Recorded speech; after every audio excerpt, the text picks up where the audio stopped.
कई लोग अपने को टाइट रख के स्थिर बैठते हैं तो सोचते हैं कि हमको ज्ञान हो गया।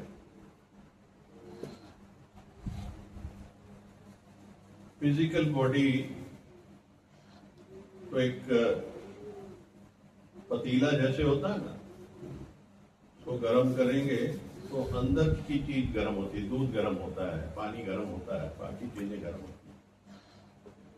तो ये शरीर एक पतीला ही है, इसको हम टाइट करके स्थिर करके बैठ गए क्योंकि इसके साथ मन भी जुड़ा हुआ है। जीव भाव जो होता है ना, ये मन भी जुड़ा है इसके साथ में। शरीर और मन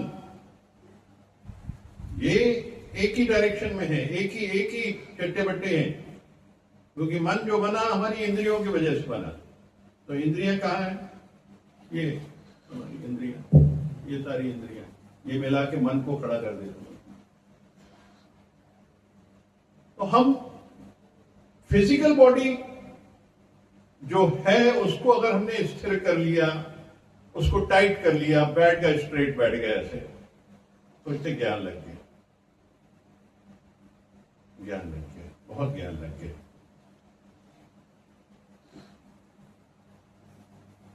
स्थिर बैठते हैं तो सोचते हैं कि हमको ज्ञान हो गया। निश्चलता से बैठते हैं, बैठने से समाधि हो गई, यानी चंचलता खत्म की तो समाधि हो गई। मतलब आप परिभाषा समझें, समाधि की परिभाषा क्या है, स्थिरता की परिभाषा क्या है, शरीर की परिभाषा क्या है, जीव भाव की क्या है, और वो परम सत्ता की परिभाषाएं समझनी है सबसे पहले। जब तक इन चीजों का बोध नहीं, हम ज्ञान, आत्मज्ञान, आत्मचिंतन, आत्म उन्नति, आत्म साक्षात्कार की स्थिति में नहीं पहुंच सकते। उसके लिए एक मन ही है बीच में, उसको अंडरस्टैंड करना है। जो मन है उसकी स्थिरता चाहिए, उसकी डायरेक्शन चाहिए, उसका जुड़ाव चाहिए, परम सत्ता से योग करना पड़ेगा, तब वो उसका स्वरूप हो जाए। चक्रों से जोड़ना पड़ेगा तो चक्रवत हो जाए, क्योंकि चक्र शरीर के चक्र भी हैं, 7 चक्र हैं, स्पाइनल कॉर्ड में होते हैं, वो सारे चक्र होते हैं जिनको डॉक्टर स्टडी नहीं कर सकते।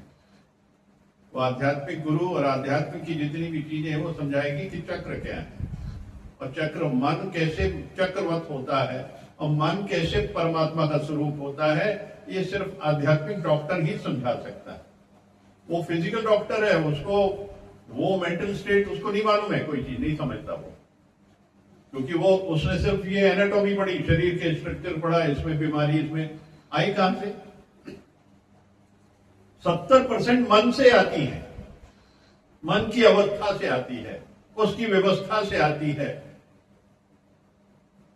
वो क्योंकि पकड़ के बैठ जाता हूं, किसी भी पीड़ा को पकड़ लिया उसने, किसी भी दुख को पकड़ लिया उसने, तो शरीर की स्थिति में उसको परिवर्तन दिखेगा उसमें। क्योंकि ये सारी चीजें जो मन से जनित हो रही हैं, उसके लिए मन को सुव्यवस्थित करना अति उत्तम है। मन को सुव्यवस्थित करना, सुव्यवस्थित कैसे करना? जो हम अफर्मेशन करें सुबह उठ के, अपने चित्त को, मन बुद्धि चित्त को कंट्रोल करें कि आज मुझे उसकी मैनेजमेंट करना, हमको सबको क्लास लेनी है उसकी, सबकी, हमको सुबह उठ के उसकी क्लास लेनी है हमको, कि तू क्या करेगा, तू क्या करेगा, तू क्या करेगा, तू क्या करेगा, सबको डिप्यूट करना है। तब कहीं जाके मैनेजमेंट फाइनल होता है, तब कहीं जाके जो टॉप लेवल है उसका नाम होता है। नीचे से चलते चलते यहां टॉप लेवल आया, तो जो सामने है रिस्पॉन्सिबल वो होता है। तो जो हमारा दिख रहा वो रिस्पॉन्सिबल है, हमारी मूवमेंट रिस्पॉन्सिबल है, हमारी सोच रिस्पॉन्सिबल है, हमारे ख्याल रिस्पॉन्सिबल है, हमारी बॉडी लैंग्वेज रिस्पॉन्सिबल है। हम गए पार्टी में, हमारी बॉडी लैंग्वेज नारियों के प्रति, बुजुर्गों के प्रति क्या है हमारी, वो कैसे मेंटेन होगी? जब हम मन को संचालित करेंगे, मन पे कंट्रोल करेंगे, मन को रास्ता दिखाएंगे, सही इंद्रियों को रास्ता दिखाएंगे, तो फिर मन समझ जाएगा। इंद्रियों को रास्ता दिखाना है, जो शरीर से शरीर के साथ इंद्रियां और फिर मन बनता है इनसे। तो हमारी बेसिक चीजें हमको जब तक हम नहीं अंडरस्टैंड करेंगे, तब तक हमारी जो हमारी बॉडी लैंग्वेज है या हमारा अपना जीवन है। अब देखिए, किसी साधु जन को देखो, उनके चेहरे की लाली देखो, ये जो ललाट होता है बिल्कुल लाल होता है, क्योंकि इसके अंदर सिर्फ परमात्मा का नाम रहता है और योग रहता है। इसलिए आप देखिए, उनकी लालिमा देखिए, उनकी ललाट देखिए, और जो बॉडी की हीट है वो यहां आती है, ऊपर से निकलती है। देखिए, बॉडी हीट के दो तरीके हैं, सबकी बॉडी हीट है। कुछ की नीचे से निकलती है, जो भोगों में जाते हैं वो नीचे से निकलती हीट, फिर शरीर शांत होता है। और जो आध्यात्मिक है, जीवन में जीते हैं, वो हीट ऊपर से निकलती है। यानी आप ध्यान लगाते हैं, परमात्मा से योग करते हैं, आपकी हीट ऊपर की तरफ जाती है और वो निकल जाती है, योग होके मिल जाता है उनसे, तो वो हीट नहीं रह जाती है। तो हीट का काम है निकलना है। अब करना क्या है? ये तुम्हारे मन, तुम्हारी इंद्रियों से तुमको उसको समझाना है कि किस तरफ जाना है, किस और तेरी मंजिल किस और जा रहा है। तो भगवान ने, गुरुओं ने, हमारे वेद पुराणों ने हमारे जीवन के 25-25 साल बांट दिए, तुमको क्या क्या करना है। हम उसको उलट फेर करते रहते हैं उसका, और दिन के 24 घंटे को भी समझा दिए कि 24 घंटे में क्या करना है, उसका भी उलट फेर करते रहते हैं, अपनी तरफ से मैनिपुलेट करते रहते हैं। तो तुम आध्यात्मिक रास्ते में चल कैसे सकते? देखिए, जो अध्यात्म में चलता है उस समय 3-4 बजे उठ जाता है, जो इस ज्ञान मार्ग में और ध्यान मार्ग में चलता है उसकी नींद खुलेगी सुबह, फिर भले उसके बाद वो आप नोट कर लीजिए, आप जितने भी हैं जिनकी 3-4 बजे नींद खुलती है, वो जीवन में उस तरफ चल रहे हैं। इसलिए ऊपर से संकेत आता, आप जागृत हो जाते हैं, और 9-9:30 बजे आप सो जाते हैं। खाना आपका 8 बजे हो जाता है, 7 बजे तक होना चाहिए, 8 बजे तक हो जाता है। तो ये जो है टाइम बटे हुए तुमको इस जीवन में जीने के लिए, अब वो सब नहीं चाहिए। उसके बाद की चीजें वो आपने व्यवस्था बिगाड़ दी, मन बन गया, तो आप अगर बैठ भी गए तो क्या ध्यान लगेगा, क्या ज्ञान लगेगा, क्या आत्मा साक्षात्कार होगा, आत्मा की उन्नति कहां से होगी? अगर हम बैठ गए टाइट और देखने लगे, सत्संग भी आ गए, सब कुछ करने लग गए, स्ट्रेट बैठ गए और हम शांत आंखें बंद करके बैठ गए जैसे बहुत ध्यान में बैठे हुए, लेकिन हमारा जीवन वैसा नहीं अगर है, तो हम वहां कैसे पहुंचेंगे? नहीं पकड़ सकते। ये सब करने के लिए नियम बने हुए हैं। उन नियमों के हिसाब से जब तक हम नहीं चलेंगे, हम वहां पहुंच ही नहीं सकते। पहुंचने के लिए हमें नियमों का फॉलो करना है, जो गुरु ने नियम बना दिए, आध्यात्मिक गुरुओं ने बना दिए हैं। ये सब परमात्मा के नियम है, सारे बने हुए जीवन के नियम बने हैं। तभी कहीं जाकर हम उस स्थिति में पहुंचेंगे जहां मन इंद्रियां मिल के परमात्मा से योग हो जाएगा। इनका बॉडी खत्म हो जाएगी, बॉडी का जो बॉडी की जो जीव भाव है वो खत्म हो जाएगा। तब परमात्मा की शक्ति जागृत होगी, सोल कॉन्शियसनेस जाएगी, आत्मा ही याद रहेगी, आत्मा ही में विलीन करेंगे, आत्मा का ही ध्यान रहेगा, उससे योग हो जाएगा। बहुत सरल है। कुछ छोड़ोगे तो बहुत कुछ पाओगे, ये नहीं छोड़ोगे तो वो नहीं पा सकते। एक को छोड़ना पड़ेगा दूसरे को पाने के लिए, क्योंकि एक मयान में 2 तलवारें नहीं हो सकती। एक ही तलवार रहेगी उसके अंदर, एक ही चीज रहेगी, या तो परमात्मा या संसार।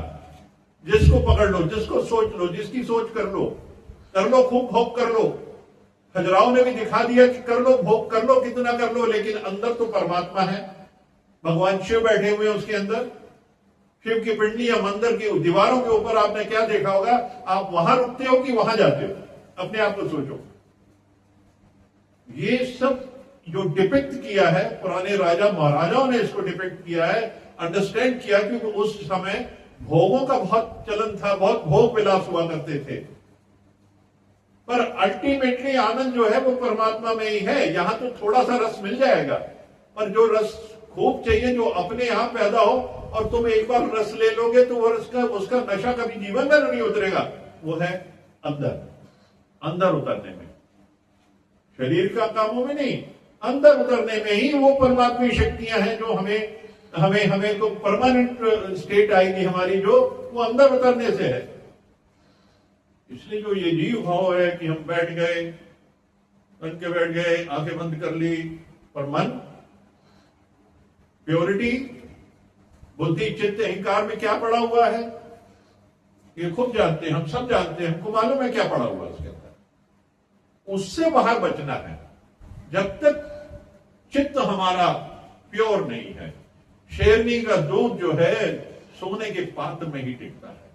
तो ये अध्यात्म जो है डिटॉक्स होने के बाद ही पूर्णता को प्राप्त होता है। जब डिटॉक्स करोगे तो अध्यात्म जागृत हो जाता है।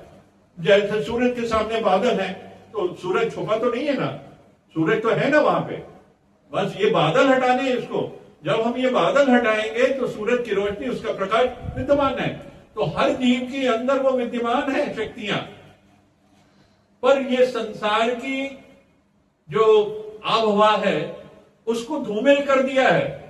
हर जीव के अंदर वो बैठा है परमात्मा, उसको धूमिल कर दिया है, टार्निश कर दिया है, उसके ऊपर पोलराइजेशन हो गया है। इलेक्ट्रोलाइसिस प्रोसेस से बाहर की चीजें उस पर जाके छा गई। ज्ञान से, गुरु के सानिध्य से और विवेक से, सत्संग आके हम इसकी धुलाई करते हैं, डिटॉक्स करते हैं। इसको डिटॉक्स करना है। जब ये डिटॉक्स होगा तो अपने आप मेरा स्वरूप सामने आ जाएगा, जो मैं हूं वो मेरा प्रकट हो जाएगा।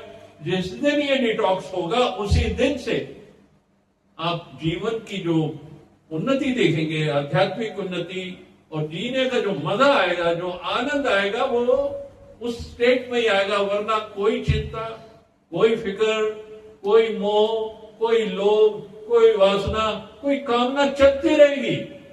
उठते साथ ही सुबह देख लीजिए आप कितनी सोच करते हो, आप कितना मन चलता है।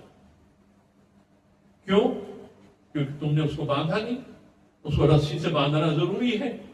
रस्सी से जब तक नहीं बांधेंगे वो चलता रहेगा, रुकता नहीं है। वो कहां कहां ले जाएगा, भटकाएगा इधर से उधर। उसको एक जगह लाओ, मंत्रोच्चारण करो, प्रभु का नाम लो, सिमरन करो, ध्यान करो, गुरु को याद करो, और अपने उस मार्ग पे चलो जो आपके जो देवी देवता हैं वो करो, जिसको आप मानते हो उसको याद करो और उसकी तरफ चलो। ओम नमः शिवाय मंत्र ले लो, भगवान मैं तुझ में समा गया, तू ही तू, तू ही तू, तू ही। ये चीजें जो है जब चलती है तो मन में वही भर जाता है और फिर मन शुद्ध हो जाता है। मन शुद्ध हो जाता है। शुद्धिकरण चाहिए इसका, पूर्ण रूपेण शुद्धिकरण चाहिए इसका, तब ये मार्ग है। इसलिए सिर्फ बैठ जाने से नहीं है, ये मन के खेल को समाप्त करना है, मन की उद्दंडता को समाप्त करना है। क्योंकि ये मन ही जो है, जन्म मरण का कारण मन ही है। इसलिए सिर्फ मन पे ही नजर होना चाहिए। मन को कंट्रोल करो, सब कंट्रोल हो जाएगा। सिर्फ एक चीज, मन। इस मन को कंट्रोल करो तो सारी चीजें तुम्हारे हाथ में होंगी, जो चाहोगे वो होगा। इसलिए इस मन को उस सही रास्ता दिखा दिया जाए। गुरु के दर पे आए हैं तो उसका गुरु नाम पकड़ा दिया जाए। इसलिए सिमरन करते रहते हैं, जो करते रहते हैं, भजन करते रहते हैं, और ये चर्चा ज्ञान की चलती रहती है, तो हमारा मन को सिर्फ वही समझ आता है और कुछ नहीं आता। सब भूल जाता है, वो उसको कुछ याद नहीं रहता। जब ये आ जाता है सब भूल जाता है। इसलिए संसार को दूर करने के लिए मन को सबसे पहले समझाओ और उसको सही रास्ता पकड़ाओ, सही झुंझुना पकड़ाओ। वो झुंझुना ये पकड़ लेगा ना परमात्मा का नाम पकड़ लेगा, तो वो जीवन में कभी भी उतर के दूसरे रास्ते पे नहीं जाएगा। पुरुषार्थ है इसके लिए, पुरुषार्थ ही एक मार्ग है। हमको कोशिश करनी, हमको आगे चलना। जब हमें समझ आ गया कि ये मन ही सबसे बड़ा बैरी है और मन ही सबसे बड़ा दोस्त।